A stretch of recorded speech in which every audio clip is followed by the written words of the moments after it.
Some people notice everything, others notice nothing.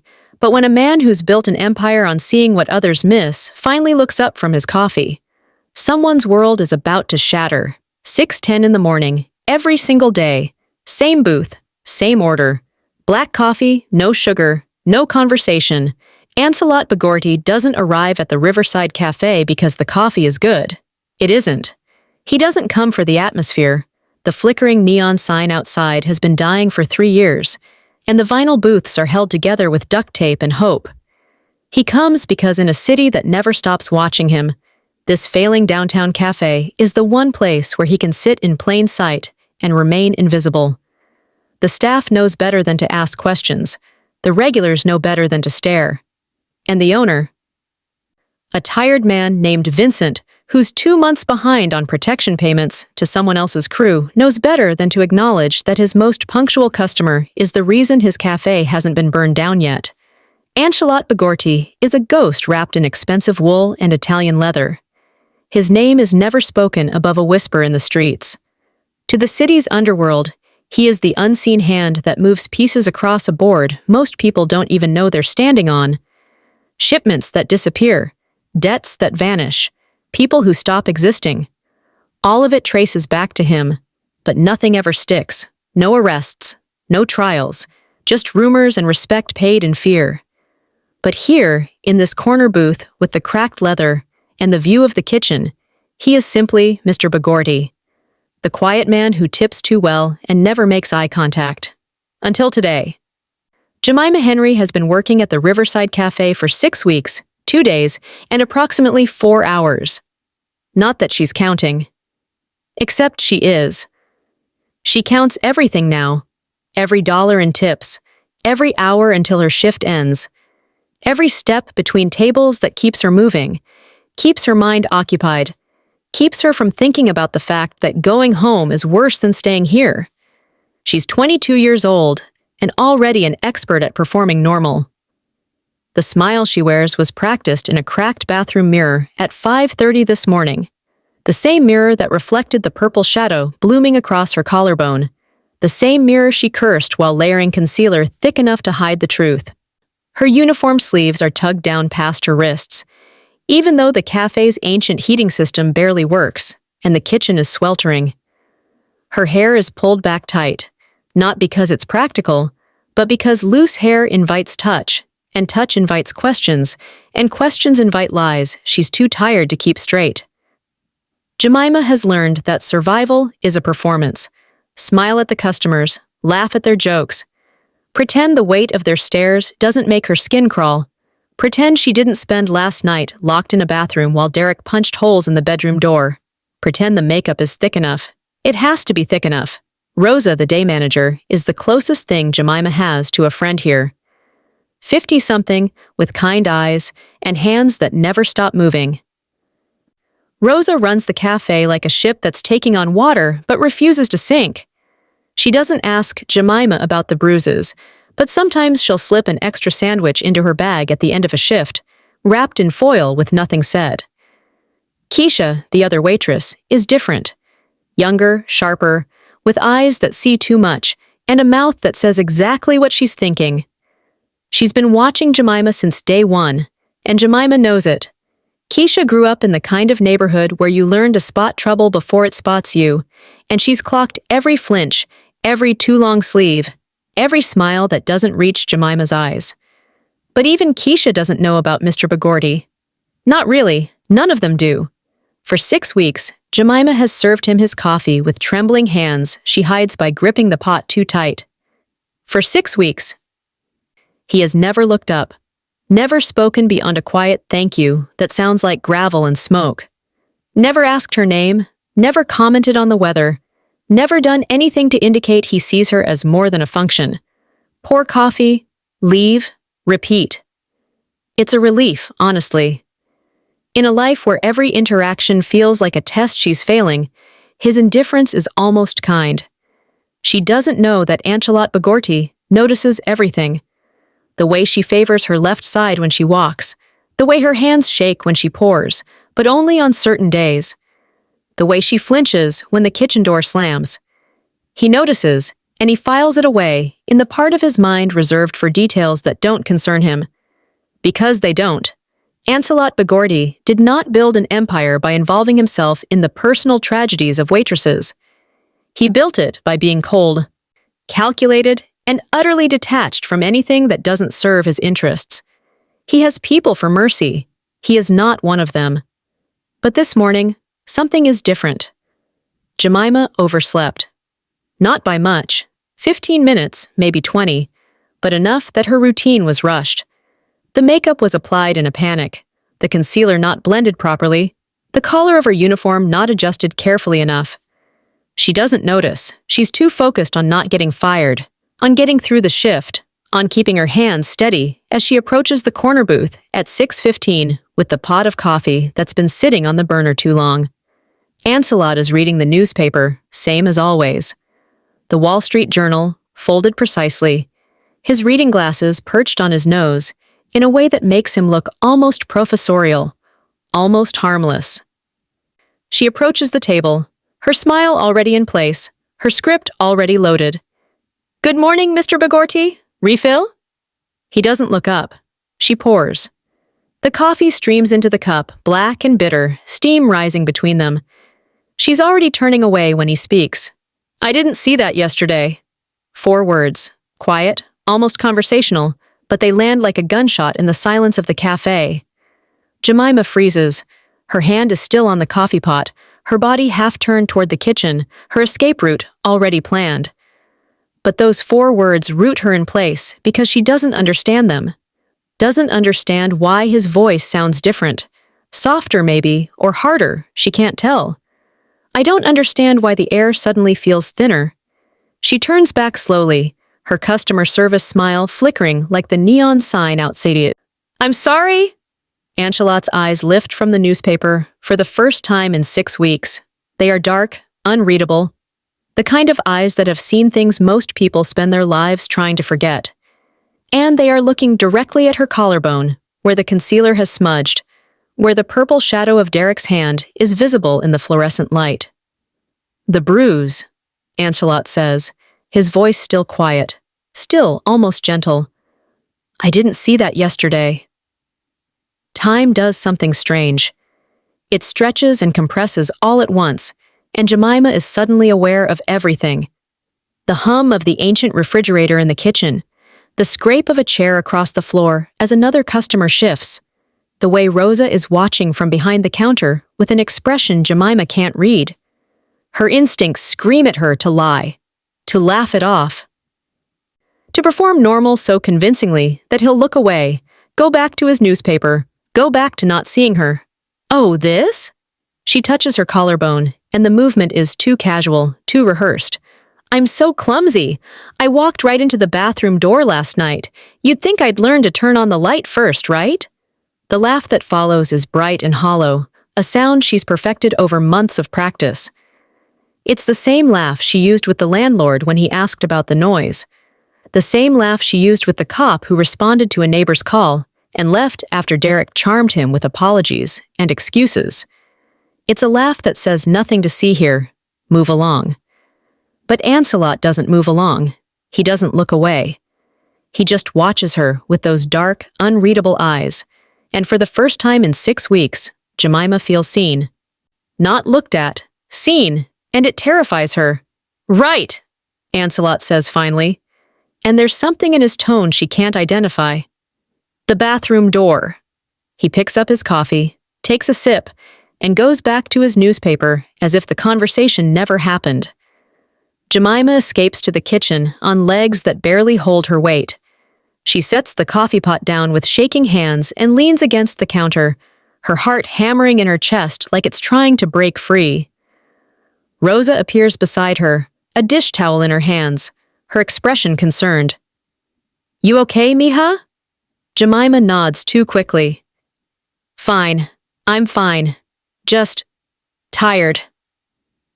Rosa doesn't look convinced, but she doesn't push. She just squeezes Jemima's shoulder once, gently, and goes back to the register. Keisha, however, is less subtle. She sidles up to Jemima, her voice low. "What did he say to you?" "Nothing. Just Nothing. Jemima! Keisha's voice is sharp now, urgent. That man is not nothing. You know who he is, right? Jemima shakes her head. She doesn't know, doesn't want to know. Keisha glances toward the dining area, then back to Jemima, her voice dropping to a whisper. That's Ancelot Bagordi. You don't know that name? Another head shake. Keisha exhales slowly, like she's trying to explain something to a child. He's connected, like connected. My cousin's boyfriend's brother works for someone who works for him, and the stories… She trails off, shaking her head. Point is, you don't want his attention. You don't want him noticing you. Whatever he said, just forget it and stay out of his way. But Jemima can't forget it. For the rest of her shift, she feels his eyes on her even when she knows he's reading his newspaper. She feels the weight of those 4 words pressing down on her like a physical thing. I didn't see that yesterday. What does that mean? Why does he care? Why did he look at her at all? At 7:30, Ancelot finishes his coffee, leaves a $50 bill on the table for a $4 cup of coffee, and walks out without another word. Jemima watches him go, and she doesn't know whether to feel relieved or more afraid. What she doesn't know, what she can't know, is that Ancelot Bagordi is already making a phone call. The phone rings twice before a gravelly voice answers. Boss? Marco. Ancelot's voice is calm, measured, the voice of a man who's about to give an order he's given 1,000 times before. I need information on someone. Who? A waitress. Riverside Cafe, early 20s, brown hair, name tag says Jemima. I want to know everything. Where she lives, who she lives with, financials, police reports, parking tickets, everything. And I want it by tonight. There's a pause on the other end of the line. Marco has worked for Ancelot for 15 years, and he knows better than to ask questions. But this is unusual, and unusual makes him nervous. Is this related to business? No. Another pause, longer this time. Understood. I'll have it by 8. Ancelot ends the call and slides the phone back into his pocket. He's standing on the sidewalk outside the cafe, the morning sun just starting to burn through the fog that clings to the downtown streets. He should walk away, should get in his car, go to his office, deal with the shipment coming in from the docks, handle the meeting with the Volkovs about territory disputes. He should forget about the waitress with the bruise and the hollow laugh. But he doesn't. Because 23 years ago, Ancelot Bagordi had a sister named Lucia. She was 16 years old, with dark hair and a smile that could light up a room, and she died because he wasn't strong enough to protect her. Their father was a drunk and a brute, a man who used his fists to solve problems and his belt to enforce silence. Ancelot was 19, already running with a crew, already making a name for himself in the streets. He thought he had time, thought he could get enough money, enough power, enough respect to get Lucia out. He was wrong. She died on a Tuesday. Their father beat her to death in a rage over a burned dinner, and by the time Ancelot found her, it was too late. He killed his father that night, slowly, painfully, and then he built an empire on the promise that he would never be powerless again.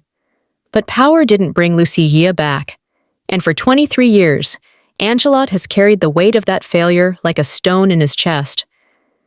He sees Lucia in the waitress, in the way she flinches, in the way she hides, in the bruise she tried to cover with makeup and lies. And for the first time in decades, something personal stirs behind the cold, unreadable mask he wears. He tells himself it's not about her. It's about the debt he owes to a ghost. It's about the girl he failed to save. But deep down, in a place he doesn't let himself examine too closely, Ancelot knows the truth. He's tired of being the man who notices everything and does nothing. Just this once, he's going to do something. And God help anyone who gets in his way. By 8 o'clock that evening, Marco delivers a file. It's thin. Jemima Henry doesn't have much of a paper trail, but it's enough. Ancelot reads it in his penthouse office, the city sprawling below him like a kingdom he rules from the shadows. Jemima Henry. I'm 22 years old. High school graduate. Accepted to the State University on a partial scholarship 2 years ago, but never enrolled. Current address: a run-down apartment in the Riverside district, shared with one Derek Malloy. And there it is. Derek Malloy. 26. Unemployed. Gambling problem.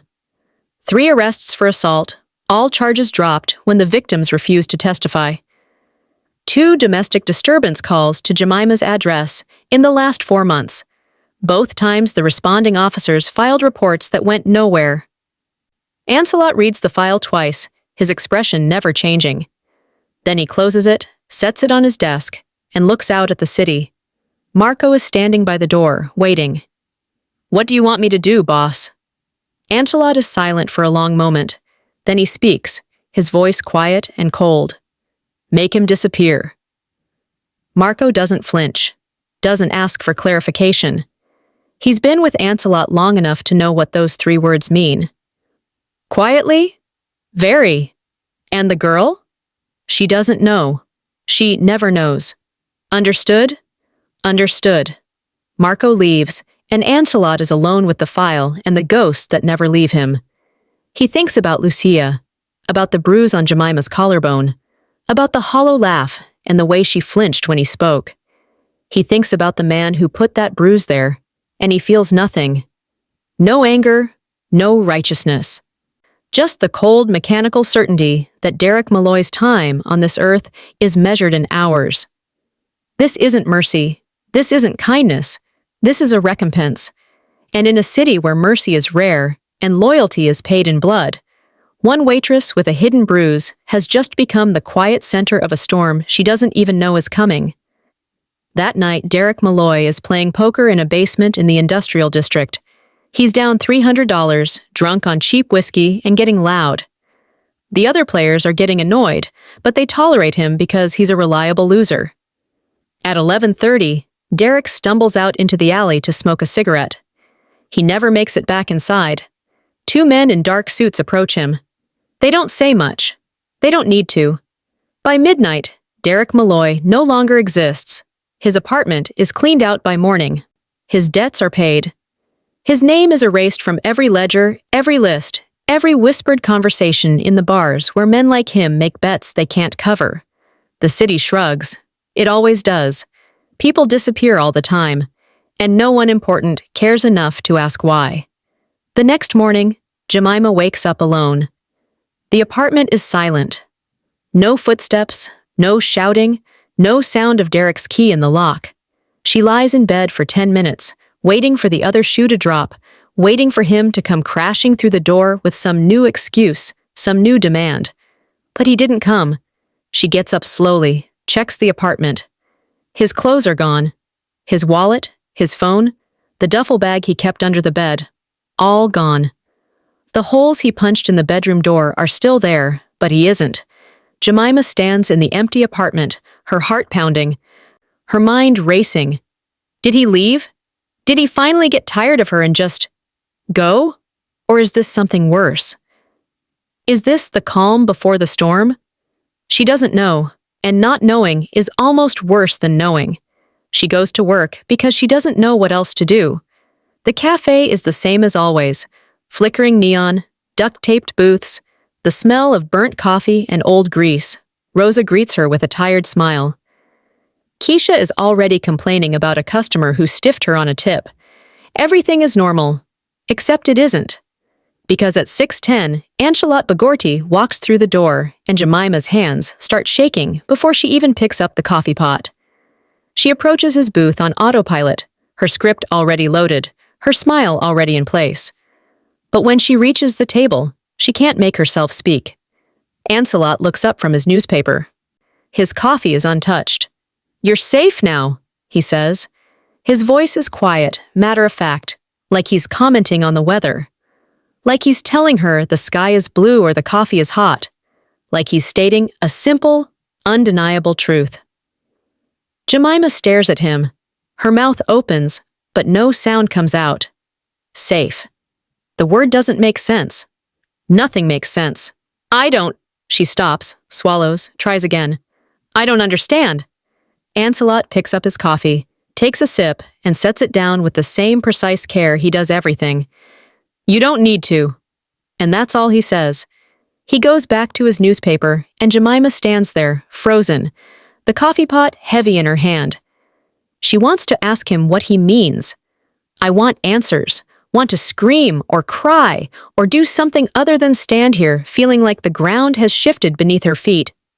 But she doesn't. She just nods, even though he's not looking at her, and walks back to the kitchen on legs that don't feel like her own.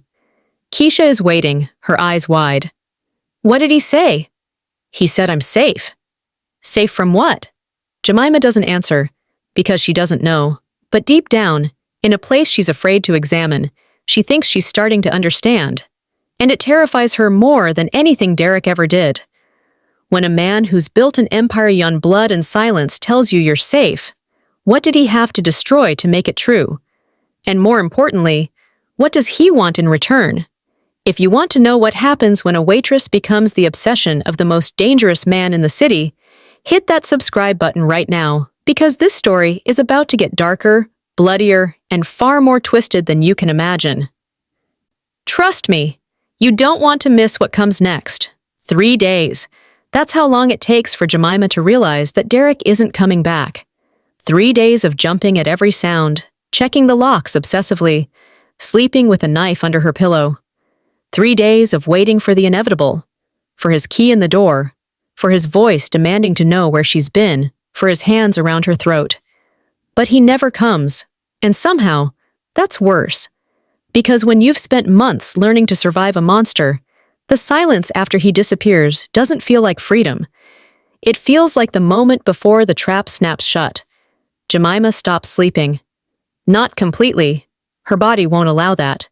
But enough that the world starts to blur at the edges, reality and paranoia bleeding together until she can't tell the difference. She Googles Derek's name 17 times in one night. Nothing. No arrest records, no hospital admissions, no obituaries. It's like he evaporated. And maybe that should bring relief, but all it brings is questions that circle her mind like vultures. Where did he go? Why did he leave? And the question she's most afraid to ask, what did Mr. Bogorti mean when he said she was safe? She tries to convince herself it's a coincidence.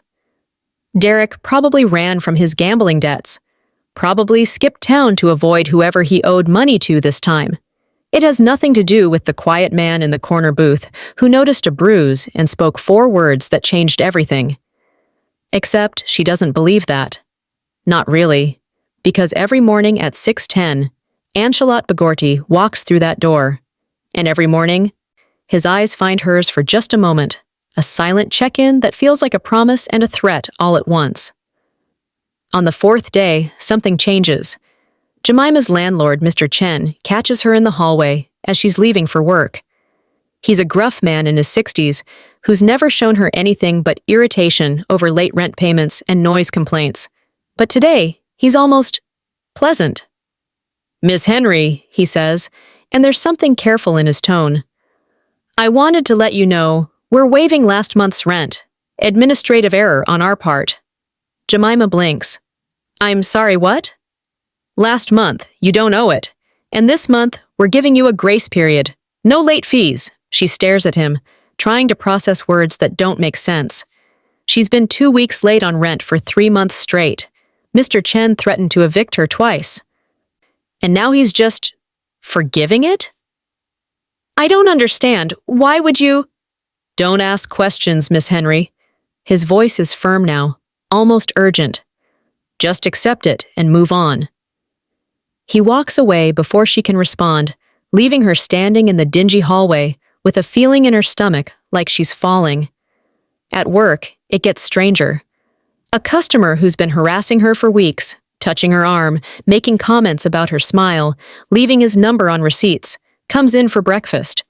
But when he sits down and sees her approaching, his face goes pale. He leaves a 20 on the table and walks out without ordering. Rosa notices. "That's weird. He's been coming here every day for a month." Keisha notices too. She pulls Jemima aside during their break, her voice low and serious. "Something's going on with you." "What?" "No. I'm fine. Don't lie to me. That creep who's been all over you just ran out of here like he saw a ghost. Your landlord is suddenly playing nice, and every time Mr. Bagorti comes in, he watches you like you're the only person in the room. Keisha's eyes narrow. What did you do? Nothing! I didn't do anything! Then what did he do? And that's the question, isn't it? What did Ancelotte Bagorti do? Because Jemima is starting to understand that the silence around her isn't random. It's deliberate, orchestrated, like invisible hands are rearranging her life while she sleeps, removing obstacles, smoothing rough edges, making everything just a little bit easier. And it should feel like a gift. But it feels like a cage. That night, she lies awake in her apartment. Derek's apartment, technically, though his name isn't on the lease anymore, Letty. She checked, and she makes a decision. Tomorrow, she's going to ask. She's going to demand answers. She's going to look Ancelotte Bagorti in the eye and ask him what the hell he's done. Except when tomorrow comes, she loses her nerve. Because at 6:10, when he walks through that door, there's something different about him. He looks tired. Not physically. His suit is immaculate as always, his movements precise. But there's a weight in his eyes that wasn't there before. Like he hasn't been sleeping either. He sits in his booth. She pours his coffee. And this time, when she sets the cup down, her hand doesn't shake. Why? The word comes out before she can stop it. Ancelotte looks up from his newspaper. Why what? Why are you doing this? Whatever this is. Why? For a long moment, he just looks at her. Then he folds his newspaper with careful precision and sets it aside. Sit down. It's not a request. Jemima glances toward the kitchen, where Rosa is watching with concern. But something in Ancelotte's voice makes her obey. She slides into the booth across from him, her heart hammering. I'm going to tell you something, Ancelotte says quietly, and then I'm never going to speak of it again. Understood? She nods. 23 years ago, I had a sister. Her name was Lucia. She was 16 years old, and she died because I wasn't strong enough to protect her. His voice is flat, emotionless, but Jemima can hear the weight beneath it. Our father killed her, and I killed him.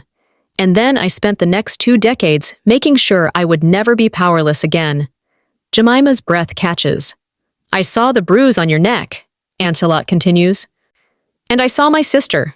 I saw every moment I was too late, too weak, too slow. And I decided that this time I wouldn't be. So you... what? Made Derek disappear? The words sound insane even as she says them. Ancelotte's expression doesn't change. You're safe now. That's all you need to know. That's not an answer. It's the only answer you're going to get. Jemima should be horrified. Should be running for the door, calling the police, doing something other than sitting here across from a man who just admitted to murder. But all she feels is a strange, twisted sense of relief, because for the first time in months, she's not afraid. I didn't ask you to do this, she whispers. I know. I don't need saving. I know that too. Ancelotte picks up his coffee, takes a sip. But I needed to save you anyway. Call it selfish. And maybe it is selfish. Maybe this has nothing to do with her and everything to do with a ghost he's been carrying for 23 years. But as Jemima sits there, looking into the eyes of the most dangerous man she's ever met, she realizes something terrifying. She doesn't want to run, she wants to understand him, and that might be the most dangerous thing of all. But understanding will have to wait. Because at that exact moment, the cafe door opens, and 3 men in expensive suits walk in. They don't look at the menu, they don't sit down. They just stand there, scanning the room, until their eyes land on Ancelotte. And Jemima watches as his entire demeanor shifts. The tired man with ghosts in his eyes vanishes, replaced by something cold and lethal. Go to the kitchen, he says quietly. Now. What's happening? Now, Jemima. She's never heard him say her name before. The sound of it in his voice, urgent, almost protective, makes her move. She slides out of the booth and walks toward the kitchen, feeling the weight of 6 eyes following her every step. In the kitchen, Rosa grabs her arm. Who are those men? I don't know. But that's a lie. Because even though Jemima doesn't know their names, she knows what they are. She can see it in the way they move, the way they carry themselves. They're like Ancelot, dangerous, connected, and they're here for a reason. Through the small window in the kitchen door, Jemima watches as one of the men approaches Ancelot's booth. He's tall, broad-shouldered, with slicked-back hair and a smile that doesn't reach his eyes. "Bagorti," the man says, his accent thick, Russian maybe. "We need to talk." "Then talk, Victor." So this is Victor. The name means nothing to Jemima, but the way Ancelot says it, flat, dismissive, tells her everything she needs to know. This is an enemy. "You made someone disappear," Victor says, sliding into the booth, uninvited. "Someone who owed me money." "I don't know what you're talking about." "Derek Malloy. Small-time gambler. Big-time debts. He owed my organization $43,000, and then, 3 days ago, he vanished, along with his debt." Ancelot sips his coffee. "Sounds like a personal problem." Victor's smile widens. But there's no warmth in it. "See? That's what I thought too, until I started asking questions. And you know what I found? The last person to see Derek alive was leaving a poker game in my territory. And the men who escorted him out? They work for you." The cafe has gone silent. Even the hum of the refrigerator seems to have stopped. Ancelot sets down his coffee cup with deliberate care. "If you have an accusation to make, Victor, make it. Otherwise, you're wasting my time. I'm not accusing, I'm informing.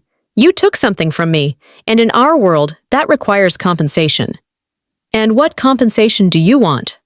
Victor's eyes drift toward the kitchen, toward the window where Jemima is watching. And when his gaze lands on her, she feels ice flood her veins. "I want to know why," Victor says slowly. "A man like you would risk a territorial dispute over a nobody gambler. Unless—" His smile turns predatory. "Unless it wasn't about him at all." In the kitchen, Keisha grabs Jemima's arm. "We need to leave, right now." But Jemima can't move. Because she's watching Ancelot's face, and for the first time since she met him, she sees something crack in that cold, controlled mask. Rage. Pure, lethal rage. "Careful, Victor." Ancelot's voice is soft, but it carries a weight that makes the air feel heavy. "You're about to cross a line you can't cross." "Am I?" Victor leans back, enjoying himself now. "Because from where I'm sitting, it looks like the great Ancelot Bagorti has developed a weakness. And in our business, weaknesses are exploitable." The two men stare at each other across the table, and Jemima realizes with growing horror that she's not watching a conversation. She's watching a declaration of war. And she's the reason for it. Victor stands, buttoning his suit jacket with casual precision. "I'll be in touch about that compensation. And Bagorti? Keep better track of your pets. This city is dangerous for pretty things that don't know their place." He walks out, his men following, and the cafe exhales collectively. Ancelot sits perfectly still for 10 seconds. Then he pulls out his phone and makes a call. "Marco, we have a problem." Jemima doesn't remember walking out of the kitchen, doesn't remember crossing the dining room, but suddenly she's standing next to Ancelot's booth, and he's looking up at her with an expression she can't read. "I'm sorry," he says, and those two words are somehow more terrifying than anything Victor said. "What did I just do?" Jemima's voice is shaking. "What did you just make me part of?" "Nothing. This is my problem, not yours." He looked at me like I was a target. "You're not. I won't let you be." Ancelot stands. And even though he's not a particularly tall man, he seems to fill the space. "Go home. Lock your doors. Don't answer for anyone except me or Marco. He's my associate. You'll know him when you see him. And Jemima?" She looks up at him, and for just a moment, she sees past the kingpin, past the killer, past the ghost-haunted man who built an empire on blood. She sees someone who's genuinely afraid. "I won't let anything happen to you, I promise." and God help her, she believes him. But as she walks home through streets that suddenly feel full of watching eyes, Jemima can't shake the feeling that Ancelotte Bagordi's promises might be the most dangerous thing she's ever accepted. Because when a man like him makes a promise, people die to keep it. The question is, how many people will die for her? That night, Jemima's apartment feels different. The locks that were changed yesterday, she didn't ask, they just appeared, suddenly seem inadequate. Every sound in the hallway makes her jump. Every car that passes outside could be Victor's men. She tries to sleep and fails.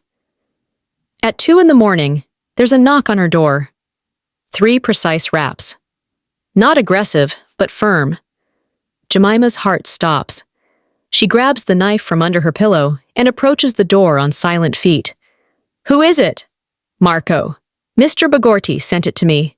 She looks through the peephole and sees a man in his 40s, built like a boxer, with kind eyes that don't match his scarred knuckles. Something about him feels safe, which is insane because he works for Ancelotte. She opens the door a crack, the chain still engaged. "What do you want?" "To make sure you're okay, and to give you this." He holds up a phone. New, still in the box. "It's clean, untraceable. Mr. Bagorti's number is programmed in. You need anything, you call, day or night. Understood?" Jemima takes the phone through the gap in the door. Why is he doing this? Marco's expression softens. Because he sees his sister every time he looks at you, and he couldn't save her. But maybe he can save you. He turns to leave, then pauses. "For what it's worth, Miss Henry, I've worked for Mr. Bagorti for 15 years. I've seen him do terrible things, but I've never seen him care about someone the way he cares about you. That's either going to save you both, or destroy you. I haven't figured out which yet." He walks away, leaving Jemima standing in her doorway with a burner phone and more questions than answers. The next morning, Ancelotte doesn't come to the cafe. For the first time in 6 weeks, his booth sits empty at 6:10. Jemima stares at it like it's a bad omen. Because it is. At 7:30, Rosa gets a phone call. Jemima watches her face go pale as she listens, then hangs up without saying a word. "What's wrong?" Jemima asks. Rosa looks at her with something like pity. "That was Vincent, the owner. He's selling the cafe." "What? Why?" "He didn't say. Just said he got an offer he couldn't refuse, and we're all going to be transferred to the new owner's other properties. Better pay, better hours." Rosa shakes her head. 20 years I've worked here, and Vincent never mentioned selling. And now, overnight, it's done?" Keisha appears beside them, her phone in her hand, her expression grim. "You need to see this." She shows them a news article. The headline reads, "Warehouse Fire in Industrial District Claims 1 Life." The photo shows a building engulfed in flames, and in the smaller text below, authorities identify victim as Derek Malloy, 26, whose body was discovered in the wreckage, cause of fire under investigation. Jemima's vision tunnels. The cafe spins. She grabs the counter to keep from falling. Derek is dead. Not missing. Not hiding. Dead. And she knows that this is Ancelotte's doing. A message. A warning. A way to make sure Derek could never come back. "Jemima?" Rosa's voice sounds far away. "Mija, you need to sit down." But Jemima doesn't sit down. She runs. Out of the cafe into the street, her feet carrying her toward the only person who can give her answers. She doesn't know where Ancelotte lives, doesn't know where his office is. But the burner phone in her pocket feels like it's burning through her jeans. She pulls it out with shaking hands and dials the only number programmed in. He answers on the first ring. "Jemima." "You killed him." Silence. "You killed him, and you made it look like an accident, and now everyone thinks, where are you?" His voice is sharp, urgent. I don't know, I'm walking, Stop! Tell me what you see." She looks around, her breath coming in gasps. "I'm on 5th and Riverside, near the old church." "Stay there. I'm coming to you. 5 minutes. Don't move." The line goes dead. Jemima stands on the corner, her whole body shaking, and she realizes that she's at a crossroads. Literally and figuratively. She could run, could disappear the way Derek disappeared, start over somewhere Ancelot Bagorti's shadow doesn't reach. Or she could stay, could wait for him to arrive and demand the truth, could step fully into this dark, dangerous world he's pulled her into. 4 minutes pass like hours. Then a black car pulls up to the curb, expensive tinted windows, the kind of car that screams money and power. The back door opens. Ancelot is inside. "Get in!" Jemima should run. Every instinct screams at her to run, but instead she gets in the car. The door closes behind her. Me. And the car pulls away from the curb, and Jemima realizes that she's just made a choice she can't take back. Ancelot looks at her, and there's something raw in his expression. "I'm sorry you found out that way." "Did you do it?" "Yes." No hesitation, no excuses, just the truth, cold and simple. "Why?" "Because he hurt you, and because Victor was going to use him to get to me. 2 birds, 1 stone. Ancelot's voice is matter-of-fact, like he's discussing the weather. "The fire was quick. He didn't suffer.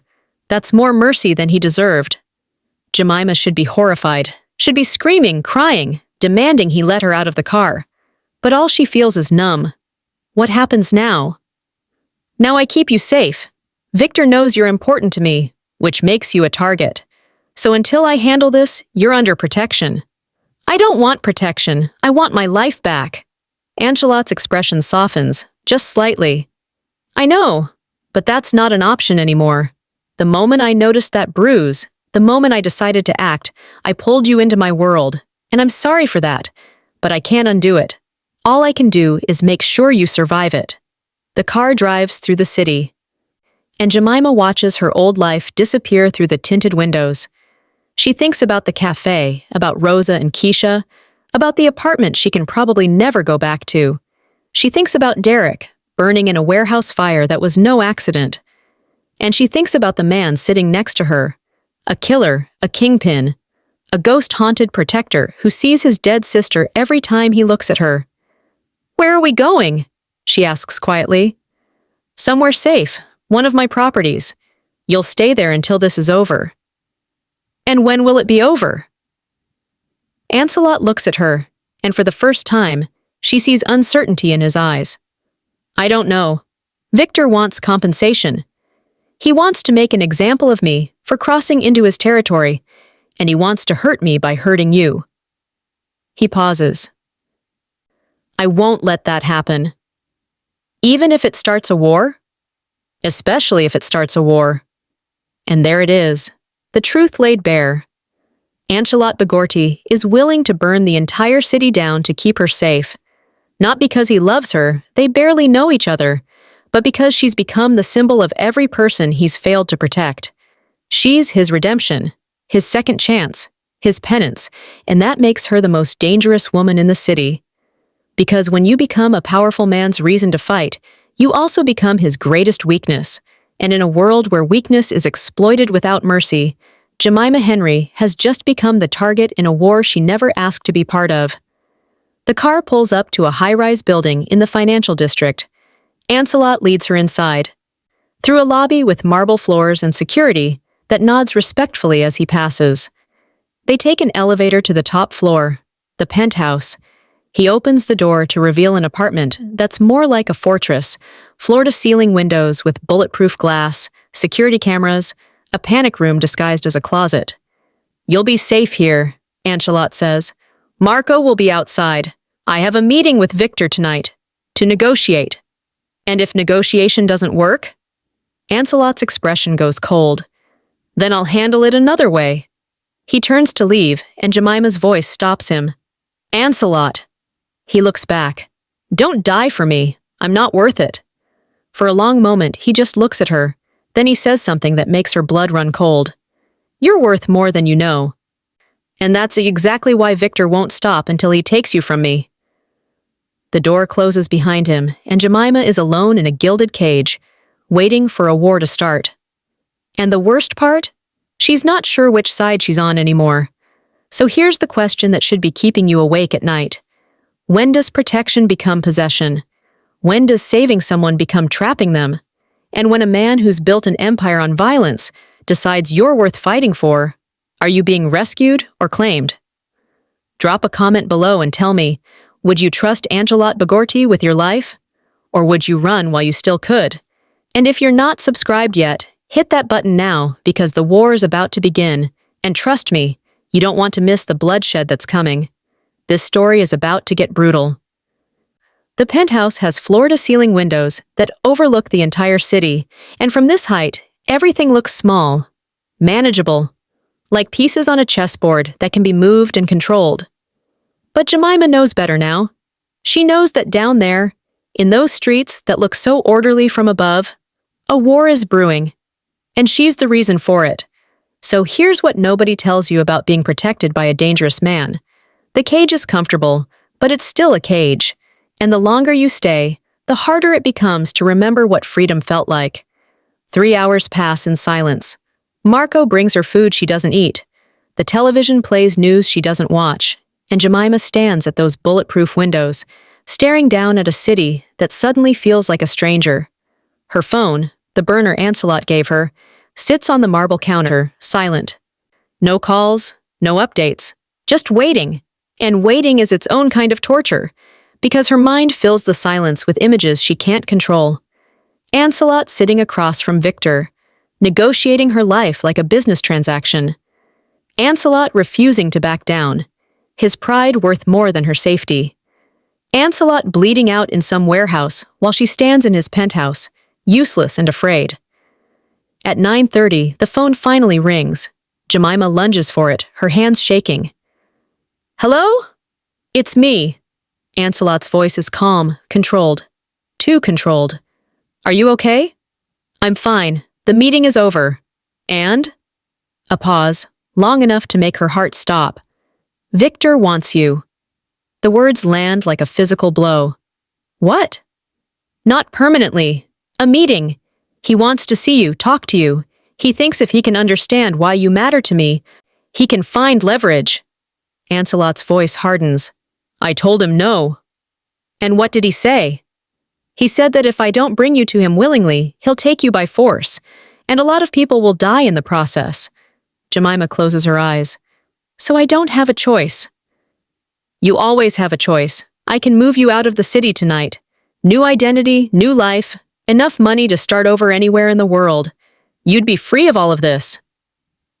It's the offer she should take, the smart choice, the safe choice.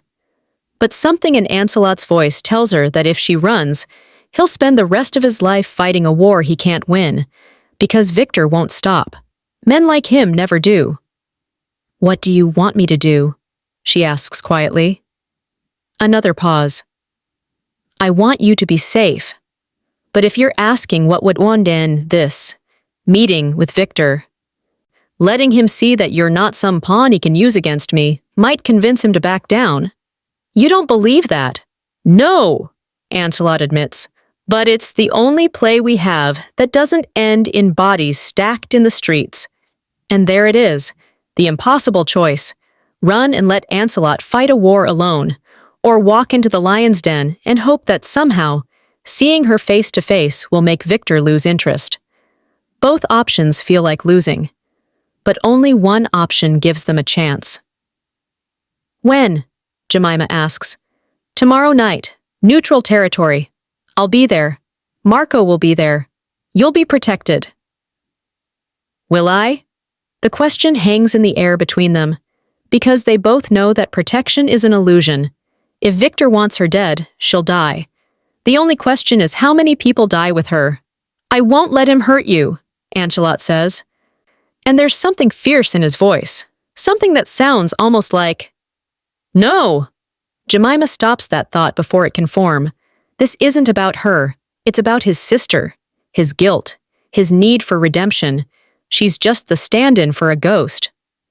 "Okay," she says. "I'll do it." "Jemima, I'll do it. Just don't make me regret it." She hangs up before he can respond. And then she sits on the floor of his expensive penthouse and finally lets herself cry. Not for Derek, not for the life she's lost, but for the girl she was 6 weeks ago, who thought the worst thing that could happen was a bruise she had to hide. That girl is gone now, and Jemima doesn't know who she's becoming in her place. The next day moves like a dream, or a nightmare. Marco arrives in the morning with clothes. Expensive, elegant, the kind of outfit that says, I belong in this world. A black dress that fits perfectly, even though she never gave anyone her measurements. Heels that make her 3 inches taller. Makeup that covers everything. Mr. Bagorti wants you to look like you're not afraid, Marco explains. Even if you are. And if I can't pull that off? Marco's expression softens. Then fake it. That's what we all do. He teaches her how to stand, how to make eye contact, how to speak without her voice shaking. It feels like preparing for a performance, which, Jemima realizes, is exactly what this is. She's playing the role of someone important, someone worth protecting, someone who matters to Ancelot Bagorti. And if she plays it well enough, maybe Victor will believe it. Maybe she'll even believe it herself. At 7 o'clock, Ancelot arrives. He's wearing a different suit, darker, sharper, like armor disguised as fashion. But when he sees Jemima, something in his expression cracks. You look... He stops, searching for words. Terrified, Jemima finishes. That's not what I was going to say. But it's true. Ancelot steps closer, and for the first time, he reaches out and takes her hand. His touch is warm, steady, and completely unexpected. You don't have to do this. Say the word, and I'll get you out of the city tonight. And then what? You fight Victor alone? You die for a waitress you barely know? I've died for less. The words are quiet, almost a confession. And Jemima realizes with a jolt that he means it. Ancelot Bagorti, the man who built an empire on staying alive, is willing to die for her, not because he loves her, but because saving her is the only way he knows how to save himself. Let's go, she says, squeezing his hand once before letting go. Before I change my mind. The meeting is in a restaurant that's closed for the night. Neutral territory, Ancelot said. But Jemima can feel the tension the moment they walk through the door. Victor is already there, sitting at a table in the center of the empty dining room, like a king holding court. His men line the walls, 6 of them, all armed, all watching. Marco and 2 other men from Ancelot's crew stand near the entrance. The math is bad. If this goes wrong, they're outnumbered. Bagorti, Victor says, his accent thick with amusement. And you brought her. How cooperative. Ancelot's hand rests lightly on Jemima's back, guiding her forward. You wanted to meet her. Here she is. Now we talk. Victor's eyes rake over Jemima like she's a piece of meat he's considering buying. Sit, both of you. They sit. Jemima keeps her spine straight, her hands folded in her lap, her expression neutral. Everything Marco taught her, everything she's learned from months of hiding fear. So, Victor says, leaning back in his chair, you're the girl worth starting a war over. I have to admit, I'm curious. What makes you so special? Jemima's throat is dry, but she forces herself to speak. I'm not special. I'm just someone who needed help. And Bagorti helped you. How noble. Victor's smile is sharp. Except men like us don't help people out of nobility. We help them because we want something. So what does he want from you? Nothing. Liar. Victor's voice cracks like a whip. Everyone wants something. Money, power, loyalty, sex. What is it? Ancelot's hand moves to the table, his fingers drumming once. A warning. Careful, Victor. Or what? You'll kill me? Here? In front of all these witnesses? Victor laughs. You're not that stupid. Try me. The air in the restaurant goes electric. Jemima can feel the men along the walls tensing, hands moving toward weapons. This is it. This is the moment everything falls apart. But then she does something she doesn't plan. She laughs.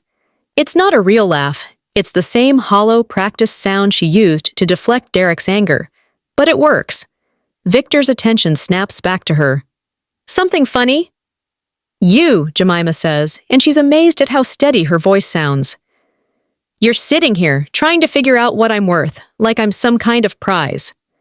But you're asking the wrong question. And what's the right question? Why do you care? Jemima leans forward, channeling every ounce of fake confidence she can muster. Derek owed you money. He's dead. The debt is gone. You didn't lose anything. So why are you really here? Victor's smile fades. Because Bogorty disrespected me. He operated in my territory without permission. No, Jemima says. You're here because you're afraid. You're afraid that if Ancelot can make someone disappear in your territory without consequences, it makes you look weak. This isn't about me. It's about your ego.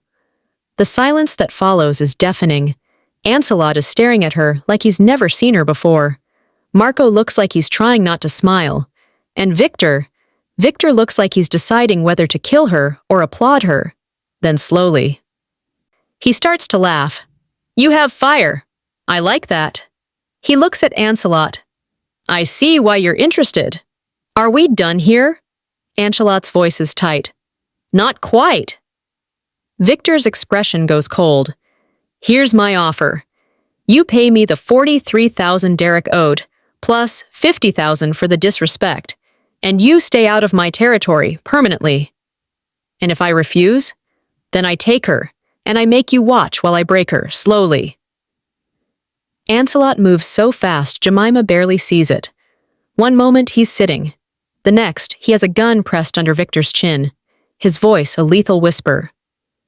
You threaten her again, and I'll paint this restaurant with your brain. Negotiation over. The men along the walls draw their weapons. Marco and Ancelot's crew do the same, and Jemima sits frozen in the middle of a standoff that's about to turn into a massacre. Ancelot! Her voice cuts through the tension. Don't! He threatened you. And you're about to get us all killed. Is that what your sister would want? More death because you couldn't control your temper? The words hit him like a slap. Slowly, Ancelot lowers the gun. Victor rubs his throat, his expression murderous. You're lucky she's smarter than you. I'll pay the 93,000, Ancelot says, but I want something in return. You're not in a position to negotiate. I want your word that she's off limits, forever. No retaliation, no using her to get to me. She walks away from this clean. Victor considers this. And if I agree, then we have peace, and you get your money. And if I don't? Ancelot's smile is cold. Then you're right. I'm not that stupid, but I am that desperate. And desperate men do desperate things. For a long moment, Victor just stares at him. Then he nods. Fine. The girl is off limits, but you owe me, Bogorty. And one day, I'll collect. I'll look forward to it. They shake hands, and Jemima realizes she's been holding her breath. It's over. Somehow, impossibly, it's over. They walk out of the restaurant into the cool night air, and Jemima's legs nearly give out. Ancelot catches her, his arm around her waist. You did good in there, he says quietly. I almost got us killed. No, you saved us. That thing you said about ego, you were right.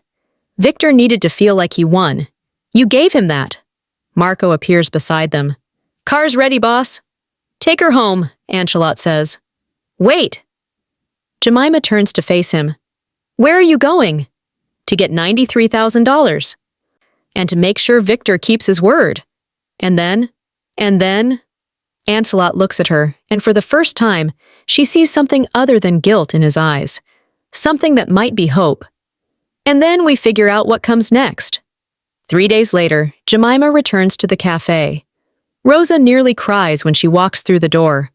Keisha hugs her so hard her ribs ache, and the new owner, who turns out to be one of Ancelot's shell companies, has already renovated the place. New booths, new equipment, better pay for everyone. Where have you been? Rosa demands. I was dealing with some things. Derek's funeral was yesterday. Did you know? Jemima nods. She didn't go. Couldn't go. Because how do you mourn a man who hurt you, even if his death was your fault? Except it wasn't her fault. It was Ancelot's choice. His action. His consequence. She's just the reason. At 6:10, the door opens. Ancelot walks in and the cafe goes quiet. He sits in his usual booth, and Jemima picks up the coffee pot with hands that don't shake anymore. "Black coffee, no sugar?" she asks. "Actually," Ancelot says, looking up at her with something that might be a smile, "I think I'll try something different today." "Yeah?" "Yeah, surprise me." So Jemima makes him a cappuccino with foam art, a heart, because she's feeling brave. And when she sets it down, Ancelot looks at it for a long moment. "It's perfect," he says quietly. "It's just coffee." No, it's not. And maybe he's right, because this isn't about coffee. It's about a waitress who learned she was stronger than she thought, and a kingpin who learned that some things are worth more than power. It's about two broken people who found each other in the worst possible way and somehow made it out alive. 6 months pass. Jemima still works at the cafe, but she's also taking online classes. Fashion design, the dream she put away 2 years ago.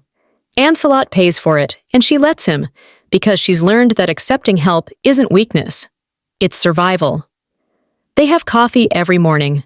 Sometimes they talk. Sometimes they sit in comfortable silence.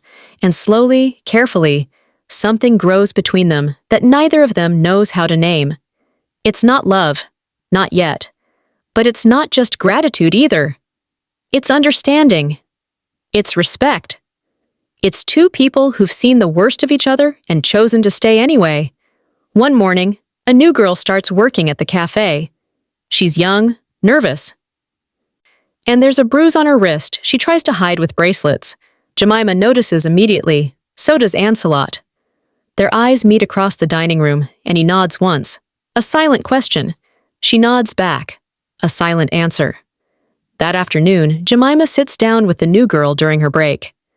"I'm Jemima. If you ever need help, any kind of help, you come to me, okay?" The girl's eyes fill with tears. "Why would you help me?" "Because someone helped me once, and I'm paying it forward." That night, Ancelot makes a phone call, and somewhere in the city, a man who thought he could hurt someone weaker than him learns that he was wrong. Because some bruises heal, but others teach you to fight back. And in a city where mercy is rare and loyalty is paid in blood, one waitress and one kingpin have started a quiet revolution. They're not saving everyone, but they're saving someone. And maybe, just maybe, that's enough. So here's my question for you, and I really want you to think about this. If someone offered to save you, but the price was stepping into their darkness, would you take their hand? Would you trust that they could protect you, even if protection meant becoming the part of their world? Drop your answer in the comments right now, because I want to know. Are you Team Ancelot, or do you think Jemima should have run when she had the chance? And here's what I need you to do next. If this story made you feel something, anger, hope, fear, anything, then you need to hit that subscribe button and turn on notifications, because I'm bringing you more stories like this. Stories about broken people finding each other. Stories about love that don't look like fairy tales. Stories about the messy, complicated, beautiful ways we save each other. This is just the beginning. There are more stories waiting, more characters who need their voices heard, more endings that will leave you breathless. But I can only keep telling them if you're here with me. So subscribe, comment, share this with someone who needs to hear that it's okay to be broken, because broken things can still be beautiful. I'll see you in the next story. And trust me, you're not going to want to miss it.